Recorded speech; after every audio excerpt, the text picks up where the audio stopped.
আমার খালাতো বোন যে আমার চেয়ে বয়সে ছোট, তার সঙ্গেই একই ঘরে থাকতাম। প্রতিদিন কাজ শেষে ক্লান্ত হয়ে বিছানায় শুয়ে পড়তাম, আর সে আমার পাশে ঘুমত। এক রাতে একটু দেরি করে বাড়ি ফিরলাম। বাড়িতে ঢুকে সরাসরি বিছানায় গিয়ে শুয়ে পড়লাম। চোখ বন্ধ করে বিশ্রাম নিচ্ছিলাম। কিছুক্ষণ পর সে এসে আমার পাশে বসে নিঃশব্দে মাথায় হাত বুলাতে শুরু করল। তারপর ধীরে ধীরে পায়ের কাছে বসে শান্তভাবে পা ম্যাসাজ করতে লাগল। সে বলল, যতক্ষণ না তুমি পুরোপুরি আরাম পাচ্ছ, আমি তোমার পাশে আছি। এই বলে সে আমার পা ম্যাসাজ করতে থাকল। সেদিন সকালে কবিতা আর আমি দুজনেই বাড়িতে ছিলাম। কবিতা হেসে আমার দিকে এগিয়ে এসে বলল, ভাই, যদি কিছু প্রয়োজন হয় তবে নির্দ্বিধায় বলতে পারো। সে আমার সামনে দাঁড়ালো এবং আন্তরিকভাবে হাত বাড়িয়ে দিল। তার আচরণে আমি কিছুটা অবাক হলাম, যেন তার মধ্যে নতুন এক ধরনের আত্মবিশ্বাস দেখা যাচ্ছে। এরপর সে আমার হাত ধরে আলতো করে তার কাঁধের কাছে নিয়ে গিয়ে বলল, যা ইচ্ছে করতে পারো, তবে আমাকেও কিছু সাহায্য করতে হবে। কবিতা দেখতে অনেক সুন্দর ছিল। তার চলাফেরা ও আচরণ আমাকে মুগ্ধ করত। তার গায়ের রং ছিল ফর্সা। শহরে থাকার কারণে সে সবসময় ছোট পোশাক পরত, যা তাকে অসাধারণ দেখাত। তবে সে আমার সাথে এমন কিছু আচরণ করবে তা আমি ভাবতে পারিনি। বন্ধুরা, আজকের গল্পটা বেশ স্পেশাল হতে চলেছে। আশা করি তোমাদের ভালো লাগবে। কেউ মিস করো না। গল্পটি ভালো লাগলে দয়া করে ভিডিওটি লাইক, শেয়ার এবং চ্যানেলটি সাবস্ক্রাইব করো। আমার নাম কুনাল। যে ঘরে থাকছিলাম, প্রথমে ভেবেছিলাম কবিতা আমার চেয়ে বেশ ছোট, কিন্তু পরে বুঝলাম তেমন নয়। আমি কাজের জন্য শহরে এসেছিলাম এবং খালুর বাড়িতে উঠেছিলাম, কারণ মা চেয়েছিলেন আমি যেন অন্য কোথাও না থাকি। মা বলেছিলেন, শহরে তো তোমার খালুর বাড়ি আছে, সেখানেই থাকা ভালো। শহরে এসে আমি একটি ভালো বেতনের চাকরি পেয়েছিলাম। খালুর বাড়ি ছোট হলেও বেশ আরামদায়ক ছিল। বাড়িটিতে একটি ছোট রান্নাঘর, একটি বেডরুম আর একটি ছোট হোল রুম ছিল। বাড়িতে খালু, খালা আর তাদের মেয়ে কবিতা থাকত। খালু গ্রামের সবার কাছে বলতেন শহরে তার বট বাড়ি আছে। কবিতা তখন 18 বছরে পা দিয়েছে। কবিতাকে আমি শেষবার যখন দেখেছিলাম তখন সে মাত্র 9 বছরের ছিল। এবার তাকে দেখে মনে হলো সে অনেক বড় হয়েছে এবং আরও সুন্দর হয়ে উঠেছে।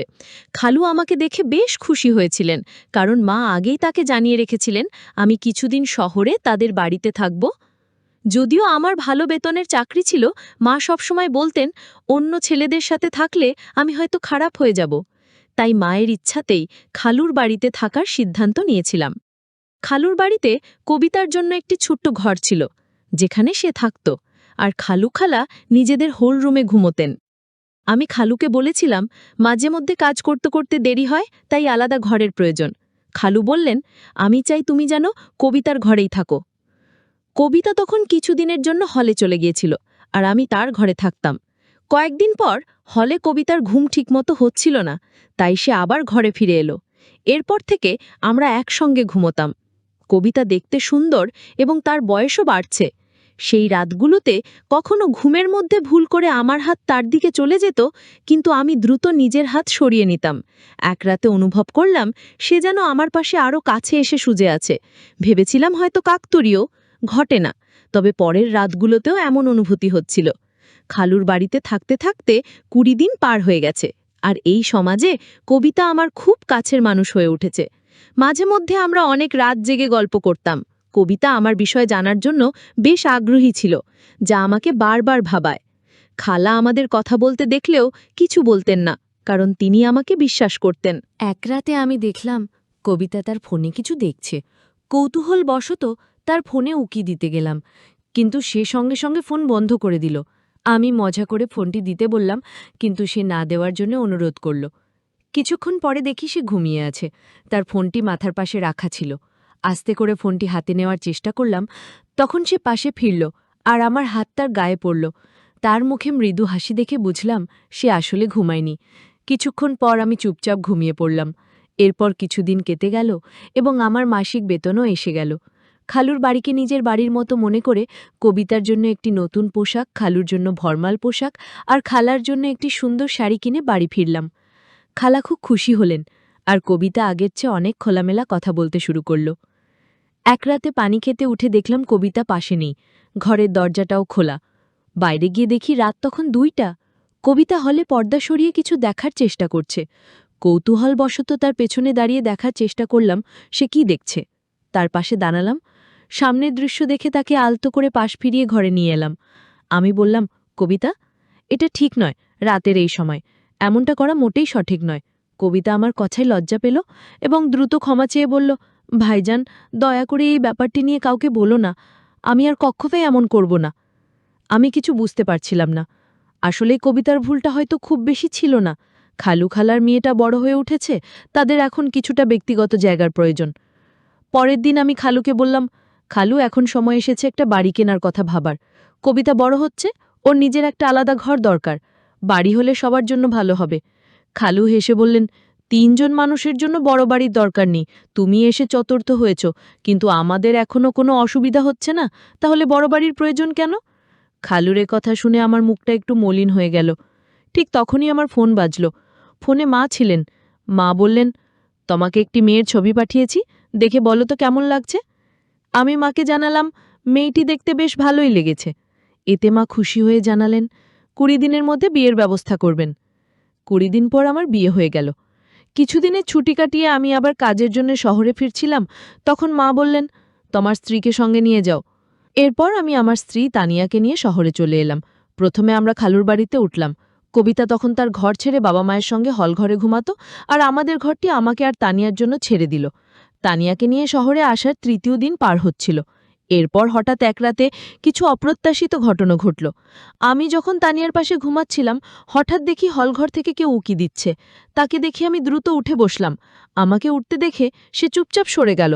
তখন আমি ভাবতে লাগলাম, যদি তানিয়া এই শহরের পরিবেশে মানিয়ে নিতে পারে, তাহলে আগামী মাসেই আমরা আলাদা থাকার জন্য একটি ঘর খুঁজে নেব। কারণ শহরে আসার পর থেকেই আমার খালাতো বোন আমাকে বিশেষ নজরে রেখেছিল। জানি না কেন, কিন্তু 5 দিনের মধ্যেই তানিয়া শহরটিকে অপছন্দ করতে শুরু করল। সে বলল, আমি এখানে বেশি দিন থাকতে পারবো না। গ্রামে থাকার অভ্যাস আছে আমার। এখানে পানি আর বাতাস কিচ্ছু ভালো লাগছে না। হঠাৎ করেই তার শারীরিক অবস্থা খারাপ হতে শুরু করল। তাই আমি তাকে গ্রামে পাঠিয়ে দিলাম। এরপর আমি খালুর বাড়িতে একাই থাকতে শুরু করলাম। তানিয়ার প্রতি যতটা ভালোবাসা থাকার কথা ছিল, ততটা যেন অনুভব করছিলাম না। বিয়ের সময় তাকে দেখেছিলাম আকর্ষণীয়, কিন্তু পরে মেকআপ ছাড়া তাকে কিছুটা আলাদা লাগল। তবে সে ভালো মনের এবং নির্ভরযোগ্য, তাই ওর সঙ্গে জীবন কাটানোর সিদ্ধান্ত নিলাম। তানিয়া গ্রামে চলে যাবার পর 3 দিনের ছুটি নিয়ে বিশ্রাম নিলাম। সকালে খালু তার কাজে বেরিয়ে গেলেন, আর খালাও প্রতিদিনের মতো অফিসে চলে গেলেন। সেদিন সকালে কবিতা আর আমি দুজনেই বাড়িতে ছিলাম। নাস্তা করার পর আমি আমার ল্যাপটপ নিতে ঘরের দিকে যাচ্ছিলাম।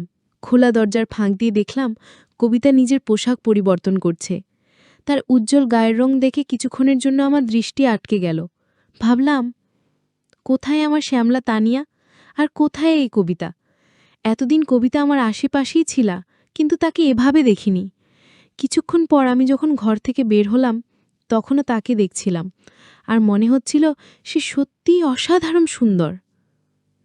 সেই রাতে কবিতা আমার ঘরে এসে বলল, ভাবি তো গ্রামে চলে গেছেন, ও এখন আমি আবার আমার ঘরে শান্তিতে শুতে পারব। সে আর হল ঘরে শুতে চায়নি, তাই তাকে আগের মতো আমার ঘরে শোয়ার অনুমতি দিলাম। সেই রাতে ঘরে অন্ধকার ছিল। কিছুক্ষণ পর আমি শুনলাম কারো পায়ের শব্দ। ঘরের আলো জ্বালিয়ে দেখি কবিতা আলমারির কাছে দাঁড়িয়ে আছে। আমি কাছে গেলাম, কোনো কথা না বলে শার্ট খুলে রাখলাম। তারপর আলো নিভিয়ে শুয়ে পড়লাম। কিছুক্ষণ পর আবার একবার আলো জ্বালালাম। তখন দেখলাম কবিতা ছোট পোশাকে দাঁড়িয়ে আছে। তাকে এভাবে দেখে আমি একটু লজ্জা পেলাম। তারপর আবার আলো বন্ধ করে ঘুমিয়ে পড়লাম। পরের দিন আমার আরও একটি ছুটি ছিল, কারণ পুরো 3 দিনের ছুটি ছিল। আমার তখন এক বন্ধু প্রস্তাব দিল, চলো আজ কোথাও ঘুরতে যাই। দুপুরে বেরোলাম। তখনই একটি দামি ক্যাফেতে কবিতাকে বসে থাকতে দেখলাম। তার বন্ধুরা বেশ অভিযানে ছিল, আর কবিতাও অন্যরকম পোশাক পরেছিল। আমি গিয়ে কবিতার সাথে দেখা করলাম এবং জিজ্ঞাসা করলাম, এটা কি হচ্ছে? কবিতা আমাকে একপাশে নিয়ে বলল, কুনাল, আমি আজ রাতে তোমার সব প্রশ্নের উত্তর দেব। তুমি এখন এখানে থেকে চলে যাও, আর হ্যাঁ, আমি না বলা পর্যন্ত চুপ থাকো। পররাতে খালু খালা ঘুমিয়ে যাবার পর কবিতার কাছে গেলাম এবং জিজ্ঞাসা করলাম, এবার বল, কবিতা বলল, এটা হলো উচ্চমানের জীবনের কিছু অংশ। কেন আমি কি এভাবে থাকতে পারি না? কবিতা 18 বছরের একটি মেয়ে হলেও তার কথাবার্তা এবং আচরণে এক ধরনের পরিবর্তন লক্ষ্য করলাম। কথা বলতে বলতে কবিতা আমার আরও কাছে চলে আসে। আমার বিয়ের পর থেকে আমি অনুভব করেছি যে একজন নারীর সান্নিধ্য কতটা বিশেষ।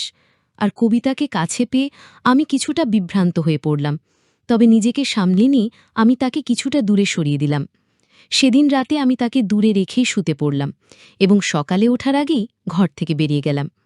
আমি বসা ঘরে বসে সকালের নাস্তা করছিলাম, তখন দেখি কবিতা একটু অস্বাভাবিকভাবে হাঁটছে। বুঝতে পারছিলাম না কেন সে এমনভাবে হাঁটছে। মনে হলো হয়তো তার পায়ে কিছু হয়েছে। খালা যখন কবিতাকে এভাবে হাঁটতে দেখলেন, তিনি জিজ্ঞাসা করলেন, কবিতা, তুমি এমনভাবে হাঁটছ কেন? পায়ে কিছু হয়েছে নাকি? কবিতা সরাসরি আমার দিকে তাকিয়ে বলল, কুণাল দাদাই ভালো জানে আমার পায়ের কি হয়েছে। তার এমন ইঙ্গিতপূর্ণ কথায় আমি কিছুটা বিব্রত বোধ করলাম, কারণ আমি নিজেই জানি না কেন সেভাবে বলল। এরপর খালাকে বুঝিয়ে বললাম যে রাতে শুতে গিয়ে হয়তো কবিতার পা বিছানার কোনায় লেগে গেছে। কিন্তু সকালে থেকে কবিতা আমাকে এক অদ্ভুত দৃষ্টিতে দেখছিল। খালা কাজে বেরোলেই আমি তাকে জিজ্ঞাসা করব বলে ঠিক করলাম। তখন কবিতা বলল, আজ তো শুধু মায়ের সামনে হাঁটছিলাম, কাল বাবার সামনেও একইভাবে হাঁটব।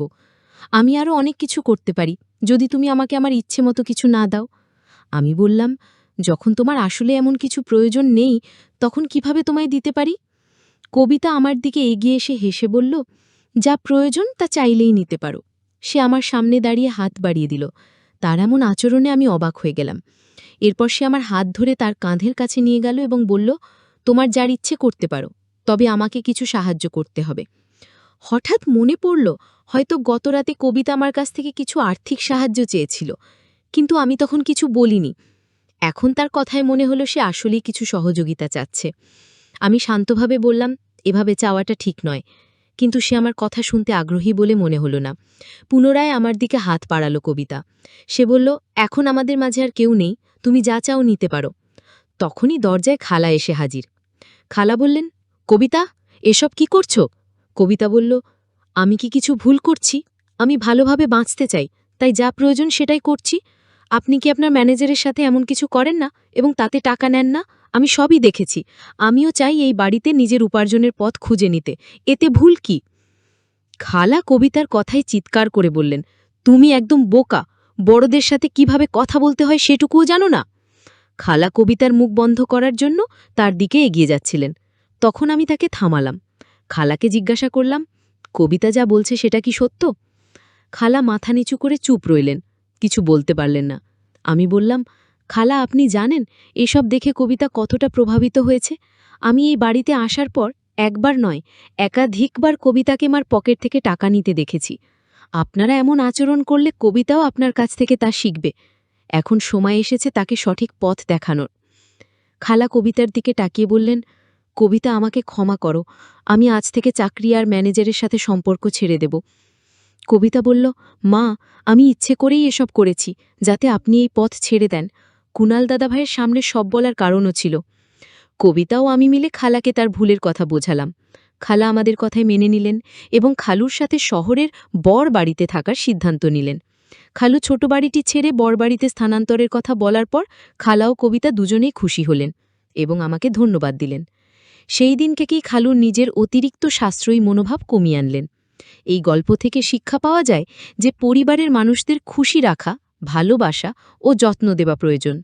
যদি কারো সাশ্রয়ী মনোভাব মাত্রা ছাড়িয়ে যায়, তবে পরিবারের সদস্যদের ওপর নেতিবাচক প্রভাব ফেলতে পারে। পরিবারের সমস্যা এলে তা নিয়ে খোলামেলা আলোচনা করলে সমাধানের পথ খুলে যায়। বন্ধুরা, যদি গল্পটি ভালো লেগে থাকে তাহলে দয়া করে ভিডিওটি লাইক করুন এবং আমাদের চ্যানেলটি সাবস্ক্রাইব করুন। পাশে থাকা বেল আইকনটি চাপুন, যাতে নতুন ভিডিও আপলোড হলে নোটিফিকেশনটি সবার আগে আপনার কাছে পৌঁছায়। ধন্যবাদ। দেখা হবে আমাদের পরবর্তী ভিডিওতে।